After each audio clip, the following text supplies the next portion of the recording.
Hello, everyone. Cole from Selkirk United Church here with our midweek message for January 20th, 2021. I don't know about all of you, but I feel like during this last year or so, I have spent some more time reflecting on things. Maybe too much time. No, reflection is good for the soul.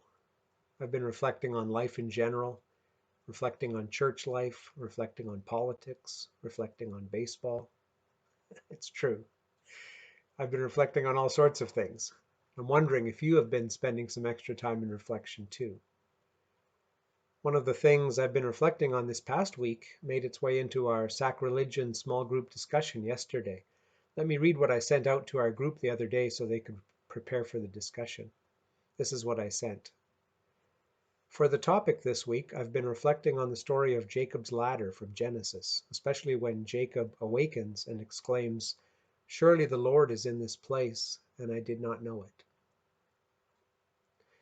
I've been reflecting on all of the different ways that God has been working in our lives and in our churches, even in the middle of a global pandemic, even when we may not have noticed God working in the moment. And so the question I have for you this day is, how is God present and moving in the world around you? More specifically, are there things that have happened to you in the past 10 months which would not have happened had it not been for the pandemic, either negative or positive? Has God been involved in that in any way? Let's discuss. So that's what I sent. And we had a really good discussion about all sorts of things based on that theme. There were 10 of us on Zoom that day, yesterday, and there were so many different kinds of answers, different thoughts, different for each person who shared. And so that has me wondering what the rest of you are thinking, what your thoughts might be on the topic. I hope you can think of more positives than negatives, or at least some positives.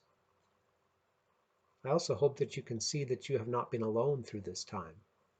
The presence of God has been with you through whatever particular circumstances you've had to face. I know that that's true. I wonder if you might take some time this week to reflect on that idea. See what you come up with. Don't be afraid to share it with me if you feel like sharing it. I'd love to hear your thoughts. Speaking of reflections, we don't usually have advertisements during these midweek messages, but I do want to share an ad of sorts with you today. It's for a book of reflections. The United Church Publishing House always has some books on Lenten reflections available at this time of year. Lent is just around the corner now. Anyway, one of the offerings this year is a small Lenten reflections book called Faith on the Move, Daily Reflections on Hope and Change. It sounds interesting. It sounds like something that might be helpful during this time, doesn't it? Anyway, if some of you are interested in purchasing that Lenten Reflections book, let us know, and we may end up doing a bulk order. We'll save some money on shipping costs that way too, rather than having people ordering their own. They are $15.95 a piece for the softcover version, or if you don't mind having the ebook version, I believe those are $7.95. And if a few of you end up getting the book, maybe we'll do some sort of online Lenten study together. We'll see how many are interested. Okay, that's enough advertising. The other thing I wanted to share today is something interesting that a colleague posted the other day that caught my eye. It was about when we might be getting back to our church buildings and whether we are perhaps putting too much emphasis on that in some circles. Let me read part of what she posted. She said, "I am struggling with integrity versus comfort. I'm being asked to provide comfort, in some ways demanded, in the form of well-meaning half-truths. At one meeting I was in, someone demanded, 'Tell people we may be back at worship by Easter. Otherwise they'll think there's no hope.' But what they meant was, reassure people that it will soon be back to normal. And I'm increasingly feeling a lack of integrity in offering that reassurance." She says, "First, I don't think we'll be back in regular worship anytime soon.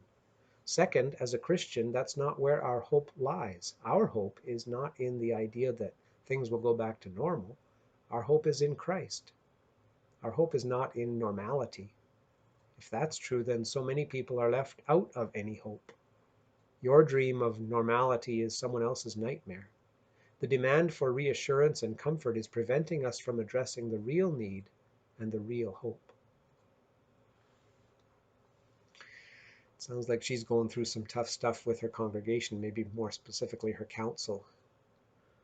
I found that to be very interesting and actually quite helpful.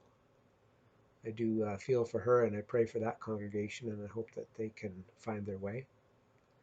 Now, let me say first, of course, I would love it if we were back in our churches for Easter, or for next Sunday for that matter. But I also certainly understand where she is coming from.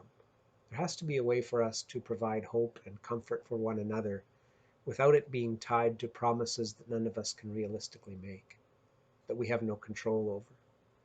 And I don't just mean ministers communicating to congregations here. I mean all of us talking with each other, being honest with each other, supporting each other, finding hope in the present moment and what we can and are doing together right now, rather than basing our hope on something that is, for the moment at least, beyond our reach and unattainable for who knows how long. Our hope, she's right, is in Jesus, who came to earth not so that we could necessarily have church in our sanctuaries every Sunday, although that would be nice, but so that we could live as Jesus did, so that we could be the best disciples we could be in our own context, so that we could live in hope and be light and life for those around us, so that we could support each other, so that we could stand up for justice, resist evil, work for good in the world, all things that no pandemic could ever stop. We've been doing all of those things in one way or another throughout this challenging time, and God has been with us through it all. Let's keep seeking out the real needs in the lives of those around us and offering the real hope that God provides through us, through the light that we can bring. We don't need to be back in our churches soon in order to be the church. It would be lovely, but we can be the church in this circumstance, in this context, in our time, and we will. This morning, during President Joe Biden's inauguration in Washington, D.C., 22-year-old poet Amanda Gorman ended her very moving and powerful poem with these words: "For there is always light, if only we're brave enough to see it, if only we're brave enough to be it." I'll leave it with Amanda's words. Have a good week, everyone.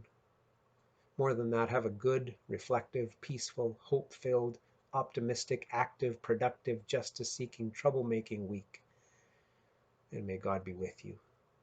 I'll see you next time.